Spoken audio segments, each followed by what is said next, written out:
Suzlon energy के शेयरों में इन्वेस्टर्स की बल्ले बल्ले हो गई। मंगलवार को इसके शेयरों में अपर सर्किट लग गया और शेयर फर्राटा हो गए। सुजलॉन के शेयरों में एक बार फिर से 5% का अपर सर्किट लग गया। इस तेजी के साथ शेयर 62 रुपए 22 पैसे पर पहुंच गए।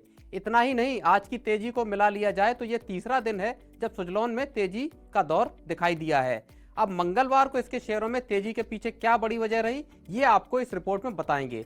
लेकिन हाल के वक्त में इस शेयर ने कैसे रिटर्न दिए, इसके आंकड़े पहले देख लेते हैं। बीते 5 दिनों में देखेंगे तो इस शेयर में इन्वेस्टर को 7% से ज्यादा का रिटर्न मिला है, जबकि बीते एक महीने में यह शेयर 12% नीचे आया है। 6 महीने की अगर हम बात करें तो 41% से ज्यादा यहां रिटर्न मिला है और इस साल इसने अब तक 61% और एक साल में 50% से ज्यादा रिटर्न दिया है। अगर गुजरे 5 साल की बात करें तो यह शेयर मल्टी बैगर साबित हुआ है और इसने इन्वेस्टर को 2780% की मोटी कमाई करके दी है। तो यह था आंकड़ों का किस्सा कि किस तरह से बीते कुछ वर्षों में सुजलॉन ने इन्वेस्टर्स को मालामाल किया है। अब बात करते हैं आज इस शेयर में आई तेजी के बारे में।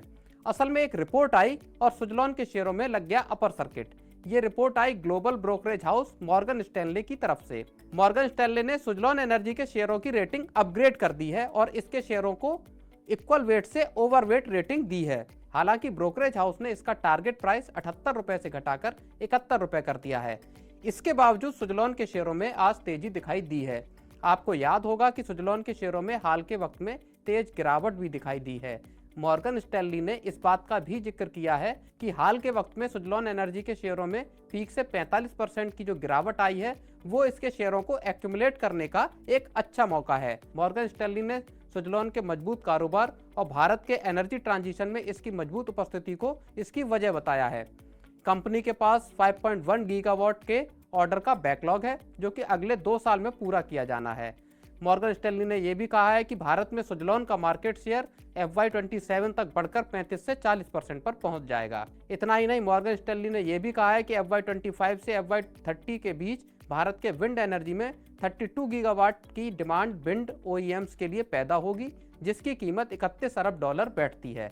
अब यहाँ सुजलॉन एनर्जी के तिमाही नतीजों का भी जिक्र कर लेते हैं। मौजूदा फिस्कल की दूसरी तिमाही में सुजलॉन एनर्जी का रेवेन्यू सालाना आधार पर 48% बढ़कर 2103 करोड़ रुपए पर पहुंच गया है। ये एक साल पहले 1421 करोड़ रुपए था।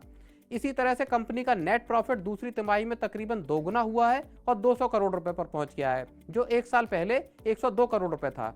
इसी अवधि में कंपनी का एबिटा 31.3% बढ़कर 293.7 करोड़ रुपए हुआ है। हालांकि एबिटा मार्जिन मामूली घटकर 13.93% पर आ गया है, जो 15.74% पर था। हालांकि इसके पहले 5 दिन तक लगातार सुजलॉन एनर्जी के शेयरों में गिरावट का सिलसिला चला। इसकी वजह यह थी कि 8 नवंबर को कंपनी के न्यू बिजनेस के CEO ईश्वर चंद मंगल ने इस्तीफा दे दिया था। ब्रोकरेज हाउस वेंचुरा सिक्योरिटीज ने 69 रुपए के लेवल पर इसे सेल रेटिंग दी थी और इसके लिए 50 रुपए का टारगेट दिया था।